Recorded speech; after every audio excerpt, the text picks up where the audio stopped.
Attention parents and coaches. Do you wish you had a safe social media platform for your youth athletes?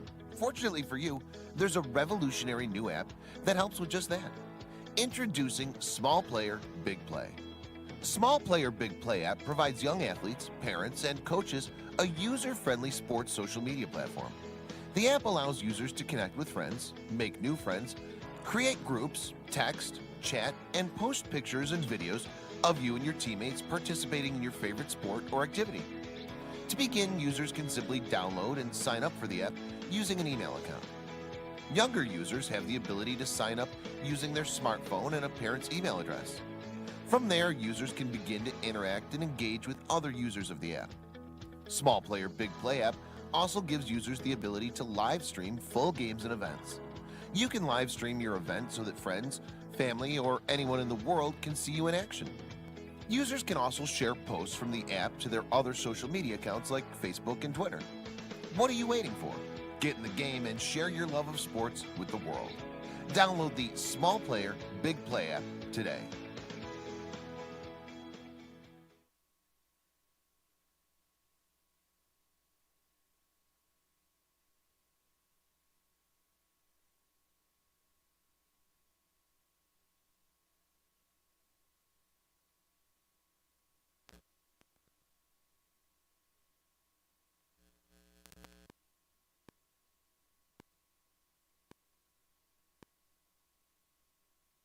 Are you ready to listen to my dad Joe and Uncle Justin talk about sports? Now on with the show.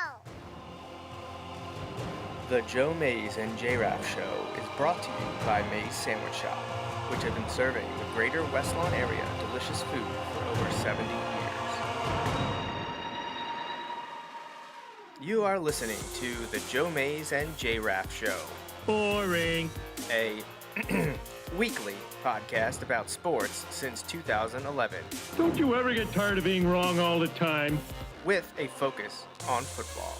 Kansas City 31, San Francisco 20. Mahomes takes the snap. He's just going to throw it long for Demarcus Robinson. It is going to use up all the time. The game is over, and the Chiefs' kingdom has firmly planted its flag on top of football's highest summit. The Kansas City Chiefs are champions of Super Bowl 54. Now, here are your hosts, Joe Mays and Justin Raffoff.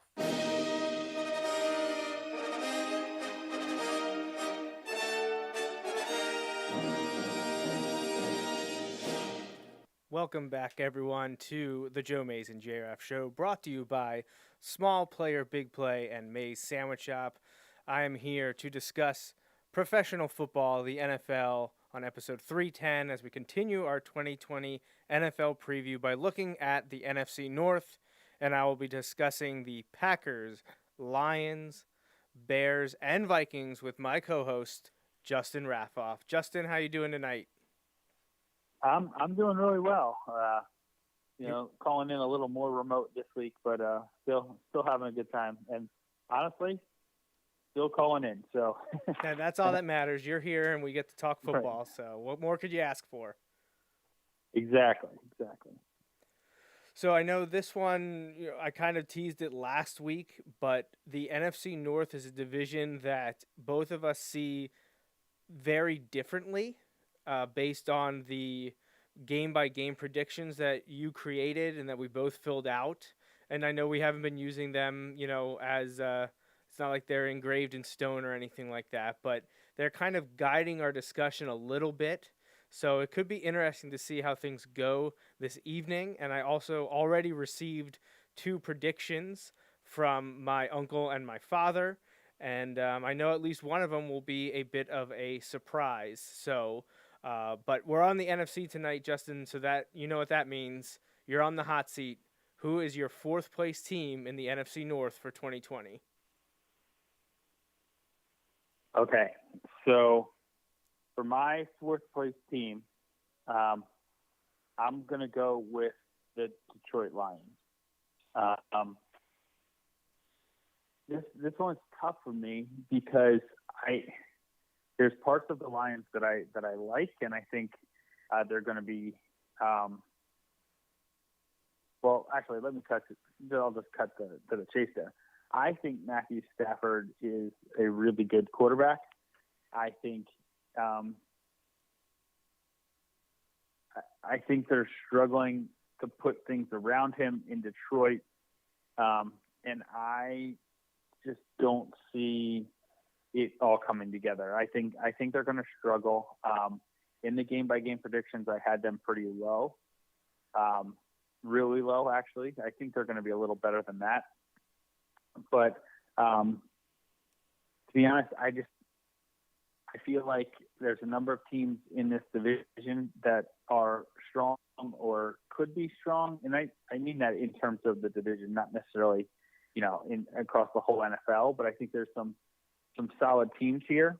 And it's tough for me because when you look at, we came to this point last week when we talked about how do you decide between different teams, and their quarterback. We can oftentimes go to the quarterbacks. Well, if you go by quarterbacks, I think you could make a strong argument that Matthew Stafford is the second best. Oh, I don't honestly view it as much of an argument. I think Matthew Stafford is the second best quarterback in the division. But I just think the team is going to be I think they're going to struggle a little bit. I feel like it was a good deal for the Eagles to get Darius Slay, and especially for what they paid for him, in the trade. I think it was a good deal. I think Detroit's going to be in fourth place there, and I'm going to put them I'll put them at 4 wins. I think they might creep up to like 5, but since my game-by-game predictions had them significantly lower than that, don't want to, completely change that. So I'm going to go with 4. I'm going to put them at 4 wins. Wouldn't surprise me if they're in that 5 or even 6 range. But I think Detroit is a place that could be looking for some coaching changes moving forward. So you think Matt Patricia's days are numbered? I do. And it's weird. I feel like Matt Patricia, and maybe wrongfully so, but I feel like Matt Patricia is going to be in another one of those categories of a guy that came from under Belichick that is a great coordinator, but just doesn't have all of the things in place to be that head coach. Does that make sense? Or at least yet, I should say. Maybe he has put it together. Maybe he has turned a corner in Detroit, and maybe he will get things together. And I know you and I preach stability, especially from the coaching standpoint, a lot. So it may be unfair that at the same time I'm saying, well, it would appear that I'm saying, I don't think he's going to get it done. But this is more of a prediction than a what do I think should happen. We talk all the time that we think coaches should get time. That doesn't mean we think they will get time. Does that make sense? So while I don't necessarily think that Matt Patricia needs to be shown the door, I think if the Lions finish in fourth place in the division this year, I think he will be shown the door. No, I can't say I disagree with you on that part. And I wasn't a huge fan of Matt Patricia, the coach in New England. I can't say I have strong feelings for or against him now in Detroit. I do feel that Detroit underachieved last year as a result of Matthew Stafford's injury. And how much can you depend on him coming back and being strong or being able to play the entire season? They've made a lot of changes on the coaching staff. They've also made a lot of changes with personnel. You've obviously already mentioned the big one because of Darius Slay coming to your Eagles. But what else have they done? Have they done enough to improve from 3-12-1? And perhaps maybe after I kind of agreed with you there, maybe be a bit surprising that I do think that they're better than their record last year of 3-12-1, especially at the beginning of the year when Stafford was healthy. They were in a lot of games, and I think they were a little bit of a toss-up, so that I think that they're much better than a 3-win team. I don't think they're one of the worst teams in the NFL. I don't know that they have enough to break through in a division that, honestly, to me, and this maybe is a shock to some, to me, the NFC North, I don't think is that overpowering or overwhelming. I honestly think any of the 4 teams could possibly win the division this year, because I don't think any of them are immeasurably better than any of the others. The Lions, however, I think have maybe the most question marks and the fewest number of people that have proven it of late. So I do think they're going to unfortunately finish in 4th. So I agree with you, Justin. I do have the Lions in last, but I think their last place is only going to be a game or 2 away from first place. I see a lot of parity in the NFC North this season.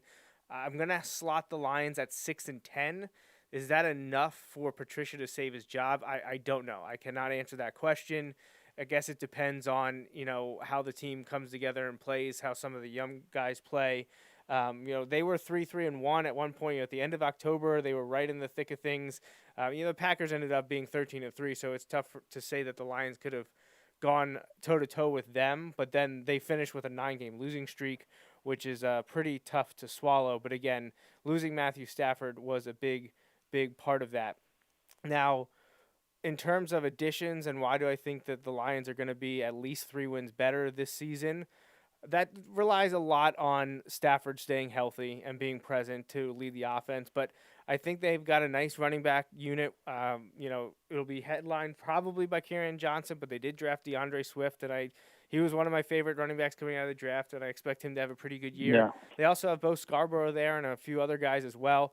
Wide receivers, again, they never really could recover from Megatron retiring, but Kenny Galladay's really come into his own recently. They still have Marvin Jones. They re-signed Danny Amendola. They brought in Geronimo Allison, and they drafted Quintus Cephas. So I think they didn't draft him. They signed him as a free agent. But still, they brought him in, and while he wasn't a drafted player, he's a guy that can be a matchup nightmare. So if they can get him some snaps at wide receiver besides the return duties, they could have something there. They drafted a couple years ago T.J. Hawkinson. They have Jesse James. So they have guys to go on offense if Stafford is healthy. Their offensive line seems to always be in flux, but I've been a big Taylor Decker fan, and I just think they need a little bit more consistency there, and we'll see what happens along the offensive line. I was a pretty big fan of their draft because they took the cornerback Okudah early at 3rd overall. They drafted Swift in the 2nd round, and then I was a big fan of Julian Aquara too, the defensive end rush guy from Notre Dame. And then they went back-to-back guards with Jonah Jackson and Logan Stenberg. And no, I'm sorry, they did draft Quintus Cephas. I missed his name when I went over from the receiver from Wisconsin. He was a 5th-round pick. So now you're talking about defense. What can the Lions do defensively when you have teams like the Vikings and Packers that like to score a lot of points? Trading away your number 1 cornerback and one of the better cornerbacks in the league probably doesn't install a lot of hope. But Patricia was a defensive guy, so you got to hope that maybe bring in some of his former Patriots will help that. They brought Trey Flowers in last year. This year they brought in Danny Shelton and Duron Harmon. Non-Patriots guys like Desmond Trufant came over from Atlanta. So are they going to be miles better than what they got rid of? That's tough to say. They also brought in Jamie Collins and Reggie Ragland to overhaul the linebacker position. Obviously, Patricia familiar with Collins from his time in New England. Jamie was there a couple times. Reggie Ragland just won a Super Bowl with the Chiefs. So I'm not down on Detroit, but I still think that they're probably the weakest part of the NFC North. But again, that being said, I think any of those 4 teams can win that division this year. I really do. Yeah, and I think, well, I'm down on the Lions, and I would just stretch to say I think they could win the division. It is one of those things where I do agree with some of the things you're saying. If Stafford stays healthy, it could be tough for them to be as bad as I have them being. But I just do feel like when I look around, I don't know how I rank them above any of the other teams in the division. Does that make sense? So, like, based on the things we've seen. I think you said it as like, in terms of question marks and players that have proven it already. And that was kind of the point that kind of sealed it for me that they're in fourth place. No, I completely get it, but there's just something about me that I wanted to be a big buyer on Detroit, and I can't fully talk myself into it. I think they're right around the six win mark, which is honestly only a little bit worse than I think my third place team. And this one could be a bit of a surprise, maybe to you at least, but it's not a surprise to my dad and my uncle. We'll get to their picks a little bit later, but my third place team is actually going to be Green Bay. And I know that's maybe a big shock, especially to cheeseheads and anyone living in Wisconsin, but I don't buy the 13-3 last year at all. I think that they may be the worst 13-3 team in the history of the NFL. And I only say that they quickly showed that in the playoffs, though. Well, that's only a little tongue-in-cheek there, and speaking hyperbolic, because obviously I don't have a list of all the teams that have gone 13-3 and how good I think they all are. But I do not think they were anywhere close to as good as their record was last year. My uncle mentions in his text to me about how lucky the Packers and Aaron Rodgers have been at times over the years. And I can't say that I necessarily disagree with him. I just don't think their 13-3 is a true metric of how they were last year. I know, and it's tough for me to really formulate exactly why I believe that. I guess I just think that maybe I'm starting to think of Aaron Rodgers like Drew Brees. He's going to take a step back. It's going to affect the team. That hasn't worked for me very well with regards to New Orleans. So I don't know. Maybe I'll get bitten again now by the Packers, but I don't know. I feel like they've lost enough people recently. I mentioned Geronimo Allison, who wasn't a huge impact guy, but he's another familiar name gone. Bulaga, the tackle, no longer there. I'm not a fan of Green Bay. Jimmy Graham gone to the Bears, and I know he's been nothing like he was in New Orleans, but it just. And their draft, we talked about it a little bit, but like they, instead of adding a weapon for Aaron Rodgers, they selected his, I guess, eventual replacement, you would think, in Jordan Love from Utah State in the first round. I don't know. I'm not sure.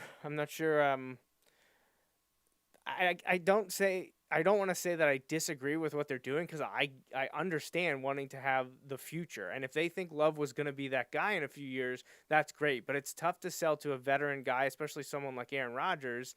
It's just the Brett Favre thing all over again. And I know some people think this is actually worse this time around.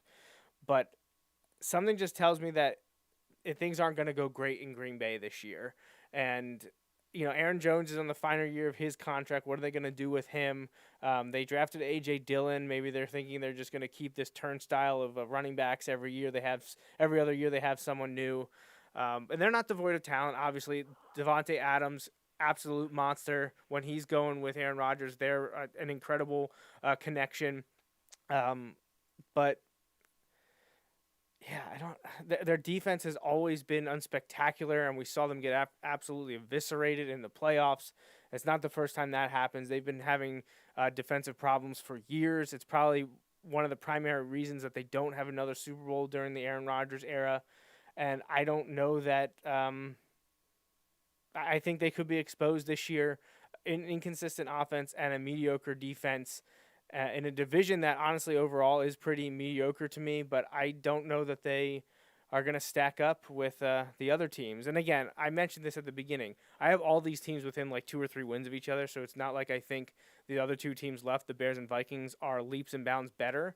I just think when all is said and done, the Packers are going to finish like 8-8.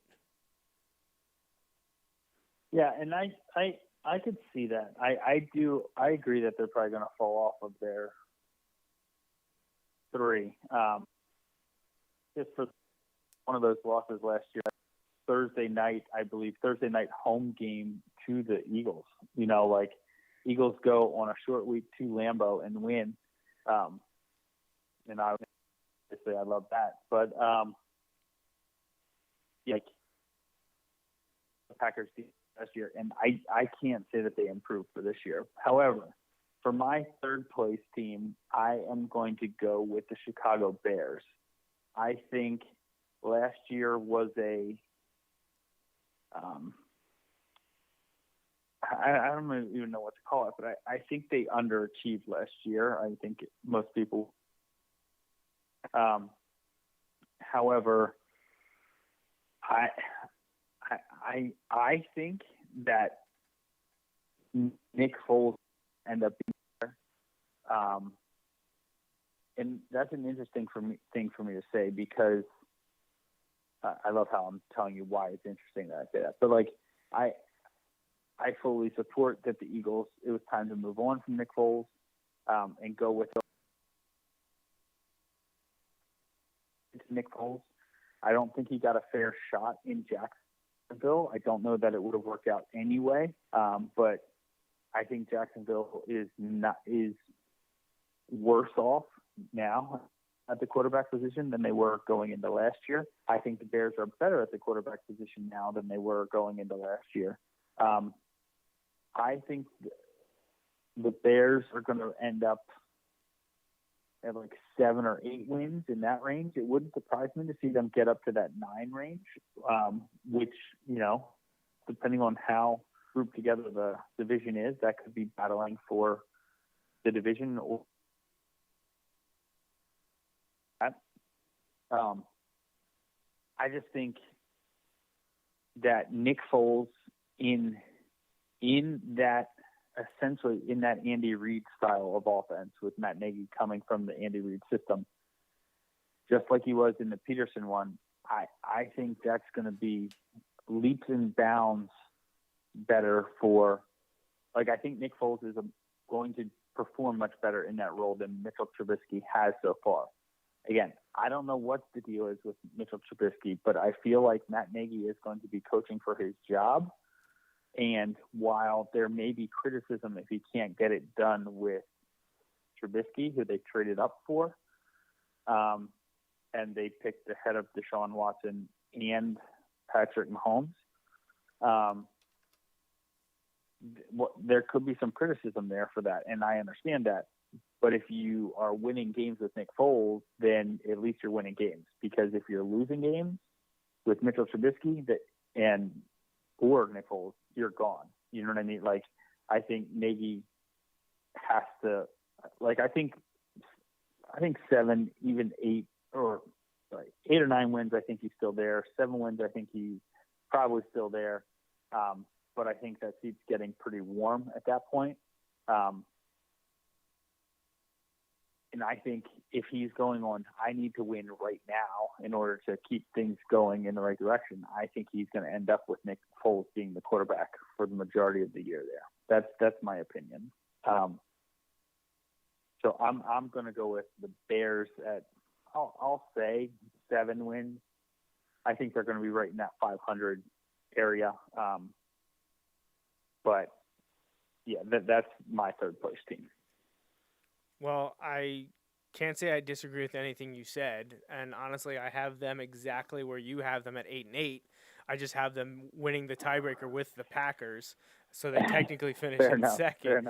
But they were 8-8 last year, and I have them going 8-8 again this year. I think, unless something that you can't even imagine happens, like something unrelated to football or something weird, I think 8-8 gets Nagy to probably stay there, unless there's some acrimony or like bad coaching decisions that they could have been 1-2 other games, but his clock management or something screwed them over. I think Nagy makes it another season. I think 8-8 in 2020, 8-8 in 2019. I guess that's maybe not comforting for Bears fans to say they're going to be, an average team, middle of the road, because if you went 8-8 last year with Trubisky and you go 8-8 this year with Trubisky and Foles, are either of them the answer long term? And then you got to decide: are you gonna move on and change coaching staffs and get a new quarterback at the same time, or are you gonna hang on to the coaching staff hoping that bringing in another new quarterback, it's a weird spot to be in. It's a place that too many teams find themselves year over year.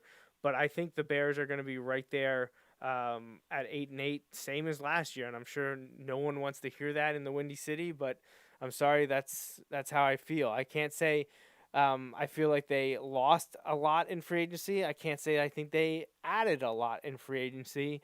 Same thing with the draft. I know a lot of people are fans of Cole Kmet, the tight end from Notre Dame, but it wasn't an overwhelming draft to me. I think it was middle of the pack. Unless they can get something really rolling and have like a shut them down defense, which many people thought was going to happen last year with Khalil Mack and Roquan Smith. Well, Roquan Smith has not had a great first few years in the league for a variety of reasons, and I know they added Danny Trevathan in free agency.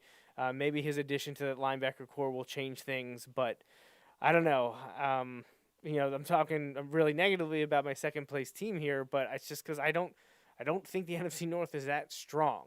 But yeah, so far Lions in fourth at 6-10, Packers and Bears tied at 8-8 with the Packers in third and Bears in second for me. So then I guess I'll round out my number one. Or did you do your two? I didn't do my two okay. yet. All right, you give us your two then.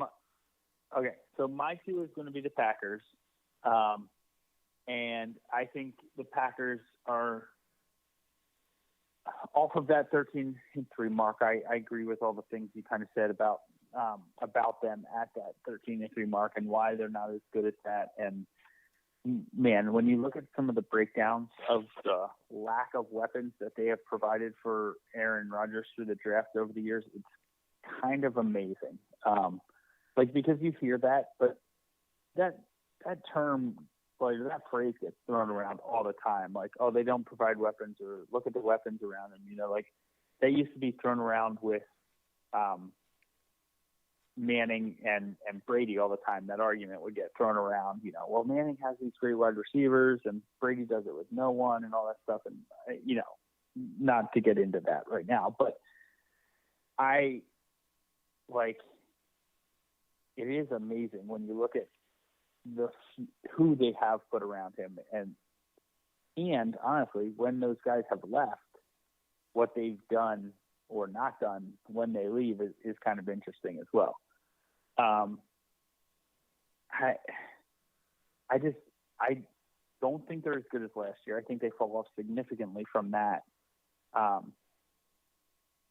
But I just still, it's not that I'm a huge, Aaron Rodgers is, great. Aaron Rodgers, all this stuff. I think he's, for lack of a better way to describe it, I feel like he's too stubborn to not win like 9 games. So I'm going to put them at 9 games because I think Aaron Rodgers is good enough, and I think the team will be good enough to get to 9 wins. Another part of that is I don't necessarily see a ton of strength throughout the division, so I think 9 is reasonable for them. It will be interesting to watch how the Aaron Rodgers and Jordan Love thing plays out, especially if Aaron Rodgers, continues to have some of these injuries and nicks and things as he goes through the season, as he's had some of those. He's always been stubborn about wanting to play anyway. I don't feel like if that's been the case when there was no real threat behind him, I certainly can't imagine it's not going to be the case when there is, the guy who they believe is going to be the next quarterback behind him. It's going to be interesting to see how it plays out there because there's lots of talk about how, they weren't necessarily on the same page, him and the coaching staff last year, which is interesting because he wasn't on the same page as McCarthy before that. Aaron Rodgers is a different dude. So yes, he is. But that being said, I think he's the best quarterback in the division. I don't disagree with you. But I don't think they're the best team, honestly, in terms of talent. I don't know that they're any better than the two teams I shouldn't say that. I don't think there's anything that really sets them apart dramatically from the other teams in the division kind of across the board. So I think the quarterback is the top quarterback in the division. But I don't really see anyone really anywhere else that I'm like, oh, that's, this position group or this is, sets them apart. I don't really see that. And that's part of why I have them falling off. I'm going to put them at 9 wins. And I think that, they'll be there kind of. I think they'll be in a spot where they could challenge for the division. I think, it wouldn't surprise me if they make the playoffs. But again, I significantly falling off of where they were last year. Yeah, absolutely. And obviously then both of us do think that the Vikings will come out on top in the NFC North this year. The only question is how many wins. They were 10-6 last year. I'm actually going to peg them at 9-7. I think they are barely the best team in the NFC North, but again, I do think any of the 4 teams can win. I'd favor the Vikings, Bears, and Packers more so than the Lions, but at this moment, I give an edge to the Vikings, although I don't think they're an overwhelming favorite to do much in the NFC. They certainly have a solid roster. You don't win 10 games without having some good pieces. They made some significant changes in the offseason, most notably trading Stephon Diggs to the Bills, who they immediately replaced with LSU receiver Justin Jefferson in the draft. They also jettisoned a whole bunch of defensive backs that they have been drafting early over the last few years, only to draft defensive backs early again in the draft. They traded back up with the 49ers to get Jeff Gladney from TCU. They also picked one of my favorite defensive backs in Cameron Dantzler from Mississippi State in the 3rd round. So I thought they had a pretty strong, at least top half of the draft. And, they added a Penn Stater and UDF as a UDFA and Dan Chisena, and we know he's got track speed. So hopefully he can help, he can break the roster and maybe, make them forget about Stephon Diggs. That would be the Penn State fan in me hoping that happens. But they did add that would be phenomenal. They did add Tajay Sharp from the Titans in free agency at wide receiver. But again, that was pretty much it. No significant big moves for them. So I think they're pretty close to where they were last year. And I guess the only reason I think they're actually going to get worse but still win the division and something they didn't do last year is, now we don't know what's going to happen with Dalvin Cook. Is he going to hold out? Is this going to be we've seen running backs do this now the last two years. A significant running back has missed all or much of the season over contract dispute. Is Dalvin Cook the next one to do that? If he does that, I think that severely harms their chances to have a winning record in 2020. Because their next option is probably Amir Abdullah, and he wasn't able to do much in Detroit over the years. They also, as much as I like Adam Thielen and the addition of Tajay Sharp, losing Stephon Diggs is going to take a hit unless Justin Jefferson has an incredible rookie season. Kyle Rudolph, I feel like it should have always be better than he ends up being. Defensively, with the overhaul in the defensive backfield, it could be rough unless Harrison Smith can hold that group together while the young guys adapt. So I don't know. NFC North again. I'm not real confident in the quality of teams that are there this season. But I think the Vikings barely make it over the hump and capture the division title, but I think they're 9-7 and the worst of the division winners in my group so far. Yeah, so the Stephon Diggs leaving, that's going to be really interesting. I know he did not always see eye to eye with how he was used in the offense, even though his numbers don't necessarily reflect that. I feel like he and Thielen are a really dynamic duo. It is interesting though, because if you think about it, how long, wide receiver tandems last in the NFL, usually isn't really long periods. Usually one of them is going to move on. which makes sense when you think about contracts and when you have to get people signed and all that stuff. Like, I understand that, but it is interesting to me just how that plays out, or how that is going to play out with them trying to replace one of their very talented guys. So when you go from the quarterback standpoint, like, Kirk Cousins is quite this odd scenario. I feel like the people who always claim that he's overrated are like maybe a little too over the top in those arguments. I feel like people who talk about how he's undervalued are maybe a little too over the top on those sentiments. I feel like he's a decent quarterback. You know what I mean? Like, I think it's really hard to peg him, but honestly, I think he's the third best quarterback in the division. And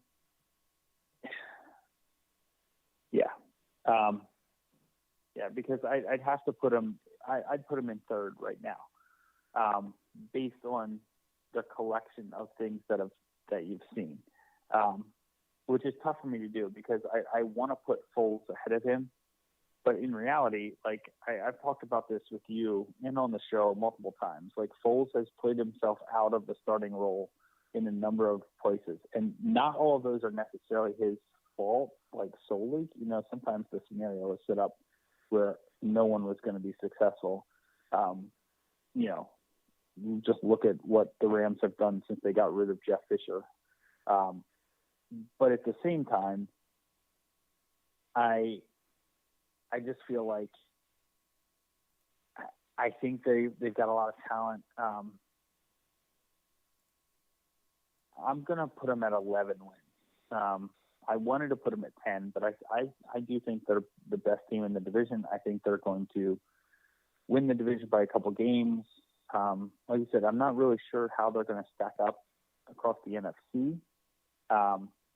But I just think in a mediocre division with the Bears kind of, hanging in there, but the Lions struggling and the Packers taking a step back, I think it's the Vikings division to lose. But I could see them not necessarily advancing real far in the playoffs, and that will lead to more of the hot takes on Kirk Cousins. So could be interesting. Yeah, definitely. So there you have it. That's what we think is going to happen in the NFC North. Not a lot of praise, a lot of questions, and a whole lot of meh, basically. So NFC North, not primed to have a huge year. I don't know if you can even consider it much of a transition year because the coaching staffs are all the same. Could see changes in Detroit and Chicago if things go badly. And you got a couple of quarterbacks that you don't know when their last games are going to be for those teams in Rodgers and Stafford. You could say the same thing, I'm sure, for the guys in Chicago too. But yeah, just really underwhelming. And like my dad had said to me, he's like, he agrees with us, very mediocre division. He doesn't see a lot from them. But speaking of him, I do want to mention his and my uncle's predictions for the division, because there's some similar but some very different. So my dad said he has Chicago in last place. He agrees with me and has Green Bay in third. He has Detroit in second, but does have Minnesota in first place like us. So Chicago last and Detroit in second. Maybe a little bit of a bigger believer in the Lions, and that's the same for my uncle as well. He messaged us to say last place Chicago, good defense, but he does not think they have a quarterback. Third place also Green Bay. He says that's interesting because I feel like he would know firsthand how good that new quarterback in Chicago can be. So. No comment.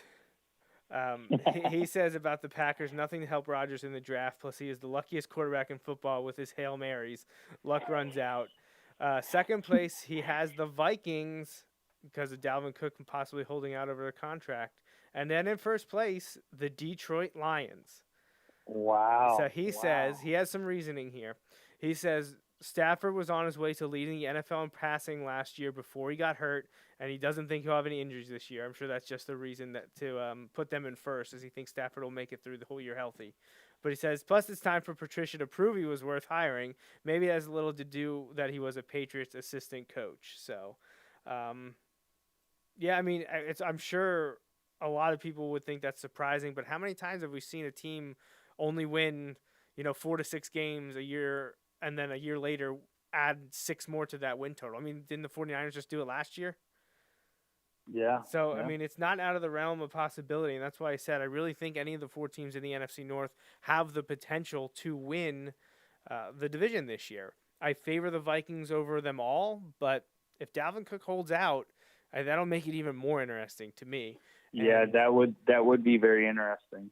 so, so I appreciate my dad and my uncle emailing or texting. If any of you have your thoughts on the NFL divisions as we've been going through, as we're now done with 5 of 8, send us an email to the Mays Sandwich Shop email inbox, Joe Mays and J-Raff at gmail.com, or leave a comment on one of our videos, or, just let Justin and me know, how do you think the teams are going to finish? And we'll make sure we get that out on air for you.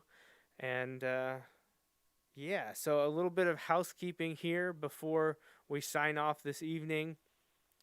There will not be a regular show here in this time slot, or I should say on this show, the Joe Mays and J-Raff Show, for a month. We're going to be off for a month.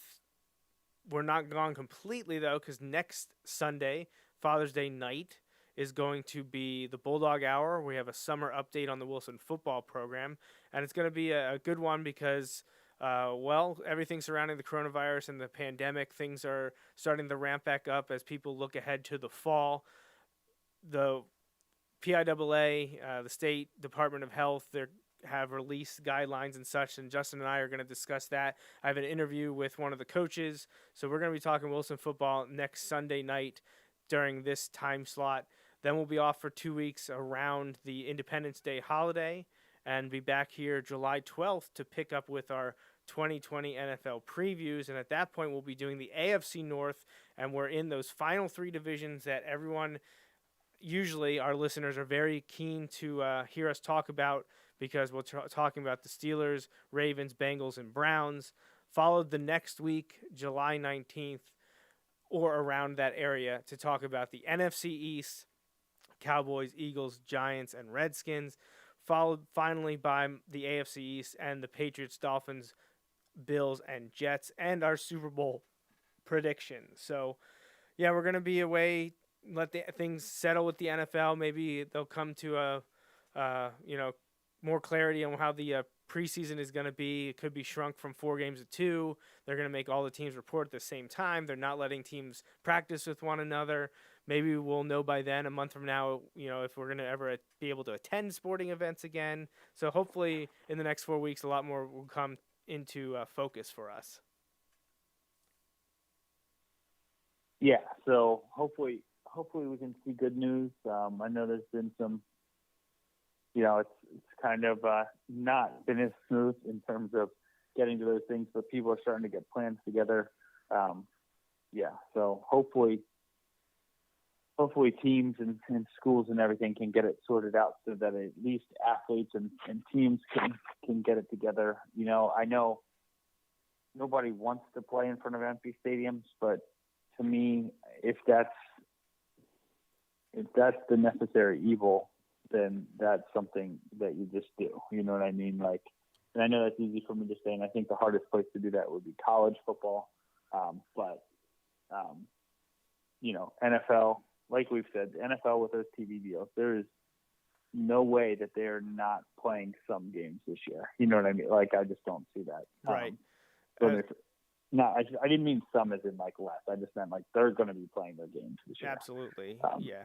So speaking of college football, just as we were going on air, Penn State announced they are returning to in-person instruction for the fall semester starting August 24th. And they will wrap up the in-person instruction on November 20th and do complete remote learning from after Thanksgiving until the end of the semester on December 18th. So that'll give people basically 2 months in between exposure on campus. They'll be done prior to Thanksgiving, and they won't return until mid-January. Right. I think the idea is a lot of schools have gone to that model, and my understanding is that they hope to look, if we're going to bring 40,000 students up, let's keep them here for the most part, and then once they all go back to all over the country and world, we let them stay there for a little bit before returning, as opposed to, giving like a week off at Thanksgiving when you have kids traveling all over the place and then bringing them back again. Yeah, I think that's the idea. Sending them home 3 weeks later. So right, exactly. Yeah, so minimize those cross experiences, I guess. Yeah. So, I mean, we're just trending more and more towards the likelihood of college football, though, of course, you hear the stories from Alabama and Houston of players testing positive, and who knows what's going to happen if that happens during the season and if it impacts teams and games. And it's a mess. I'm glad I'm not in charge of creating protocols and such to make sure these games are played. But athletic departments around the country, collegiately speaking, need it to happen. In the NFL, like Justin said, they're going to make it happen. We see both Major League Baseball and NBA having issues between players and owners over resumption of their seasons. Baseball is essentially saying, yeah, you're playing because you agreed to that back in March. And NBA, now all of a sudden they have a problem with it. So, yeah, it's rough, but football is definitely going to be happening, at least professionally. So I think Patrick Beverly late this evening, he pretty much nailed it for the NBA. He said, when LeBron says we're playing, we're going to play. So, and that's Patrick Beverly, who is not on the Lakers, but I have a feeling, NBA, they're going to be playing. I hope, even if it's ugly, I hope baseball gets a plan together and they get their act together soon. And we can just start moving forward and getting some of these plans rolling. So. Absolutely. So let's hopefully about a month from now when we're back on this show, we'll have more information on the return of hockey, basketball, and baseball. And we'll get to talk about that as we preview the rest of the NFL season. So we just want to have one quick message from our sponsor here before give us shout-outs and call it an evening. So remember to visit our sponsors, Mays Sandwich Shop and Small Player Big Play. And here's a message from that app.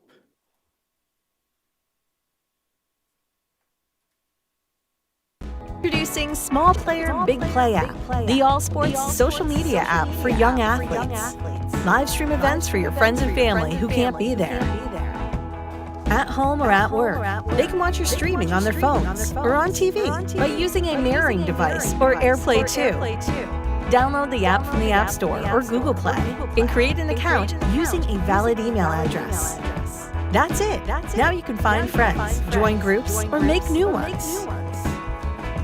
You can upload and watch your own content for free. Watch YouTube uploads for free. Even more streaming options are available with our subscription plans and in-app purchases.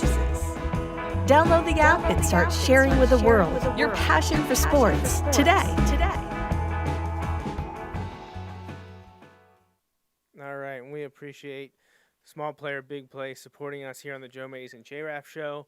And we encourage everyone to visit smallplayerbigplay.com for more information and to download the app for youth athletics via the Apple or Google app stores. All right, so a couple shout-outs from me. Happy early birthday to my cousins, Brian and Jackie, celebrating in the next couple of weeks. And since we won't be on this show, I'll say a very early happy anniversary to my wife, as we'll be celebrating on the 4th of July. So, and I'm sure there's very many other people celebrating over the next month, and I don't mean to leave you out, but it would take forever to list everyone. So just going to stick with the recent ones. So Justin, how about you? You got anything to add? No. That's everything. All right. Well, I hope you enjoy your time with your family, and look forward to talking Wilson football with you next Sunday and resuming our NFL talk in about a month. All right. Sounds good. All right. So that wraps up this episode of the Joe Mays and J-Raff Show. Thanks for joining us for episode 310. Again, we'll be back in 1 month's time, Sunday, July 12th, for episode 311, talking about the AFC North. Have a good week, everyone, and we'll hope to see you all again real soon.